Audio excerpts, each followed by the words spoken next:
Welcome to our channel. நம்ம சேனலில் ஆசிரியர்கள் தகுதி தேர்வு, அரசு பள்ளியில், அரசு உதவி பெறும் பள்ளியில், தனியார் பள்ளியில் பயிலக்கூடிய ஆசிரியர்களுக்கு அவ்வப்போது முக்கிய அறிவிப்புகளையும் அரசு தரப்பில் வெளியின்ற தகவல்களையும் தொடர்ந்து கொடுத்துட்ருக்கோம். அதே போல் தற்போது ஆசிரியர்கள் சார்ந்த முக்கிய அப்டேட்களை கொடுத்துட்ருக்கோம். இன்றைய தினம் ஓய்வு பெறும் ஆசிரியர்களுக்கு சற்று முன் வெளியான முக்கிய தகவல். பள்ளிகளில் பணிபுரிந்து ஓய்வு பெறக்கூடிய ஆசிரியர்களுக்கு என்ன வகையான தகவல்கள் வெளியிடப்பட்டிருக்கு, அவர்களுக்கு வழங்கக்கூடிய ஊதிய மாற்றம் ஏதும் கொண்டு வரப்படுகிறதா, என்ன வகையான உத்தரவுகள் மாற்றங்கள் செய்யப்பட்டுள்ளது, எப்போது முதல் இது நடைமுறைக்கு வந்துள்ளது என்பதை பார்ப்போம். பணி ஓய்வு பெறும் ஆசிரியர்களை மே மாதம் நீட்டிக்க வேண்டாம் என அரசாணை வெளியிட்டு 3 ஆண்டு தாமதத்திற்கு பின் தற்போது நடைமுறைக்கு வந்துள்ளது. பள்ளிக்கல்வித்துறை கூடுதல் நிதி இழப்பை ஏற்படுத்த கல்வித்துறை தணிக்கை பிரிவு சார்பில் பணி ஓய்வு பெறும் ஆசிரியர்களுக்கு மே மாதம் நீட்டிப்பு வழங்க வேண்டாம் என பரிந்துரைக்கப்பட்டது.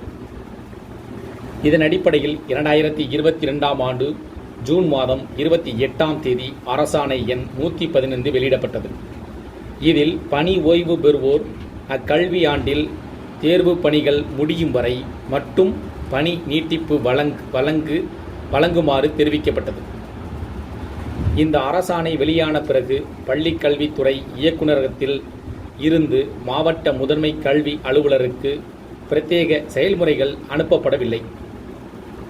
இதனால் கடந்த 3 ஆண்டுகளாக மே மாத ஊதியத்துடன் தான் மாநிலம் முழுக்க ஆசிரியர் பணி நிறைவு பெறுகின்றனர். இதுகுறித்து கல்வியாளர் சிலர் தகவல் அறிவும் உரிமைச் சட்டத்தின் கேள்வி எழுப்பியதாக கூறப்படுகிறது. இந்த நிலையில் 2025ஆம் ஆண்டு ஜூன் 13ஆம் தேதி முதன்மை கல்வி அலுவலருக்கு மே மாதம் பணி நீட்டிப்பு செய்ய வேண்டாம் என செயல்முறை கடிதம் அனுப்பப்பட்டுள்ளது.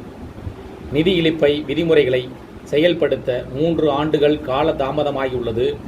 பள்ளிக் கல்வித்துறை இயக்குனர் கண்ணப்பன் அவர்களிடம் கேட்டபோது அரசாணையை அமல்படுத்துவதில் ஆசிரியர்களுக்கு நிலவிய சந்தேகங்கள் அடிப்படையில் அரசிடம் விளக்கம் பெற சமர்ப்பிக்கப்பட்டது. இதன் அடிப்படையில் 30/5/2025 விளக்கம் பெறப்பட்டதால் செயல்முறைகள் சிஇஓக்களுக்கு அனுப்பப்பட்டன என்றும் கூறியிருப்பதாக தகவல்கள் வெளியாயிருக்கு. இந்த ஊதிய மாற்றம் பற்றி தகவல்கள் உங்களுக்கு ஏதேனும் இது பற்றிய கூடுதல், அதாவது இந்த அரசாணை அடிப்படையில் மே மாத ஊதியத்தில் ஊதியம் வழங்குவது பற்றிய தகவல்கள், ஓய்வு பெறக்கூடிய ஆசிரியர்களுக்கு இது எந்த வகையில் பயனுள்ளதாக இருக்கும் அப்படின்றதையும், இதில் இருக்கக்கூடிய கூடுதல் சந்தேகங்கள், இந்த தகவல் உங்களுக்கு பயனுள்ளதாக இருந்துச்சுன்னா இந்த வீடியோக்கு ஒரு லைக் பண்ணுங்கள். மீண்டும் இதேபோல் ஒரு பயனுள்ள தகவலில் சந்திப்போம். நன்றி.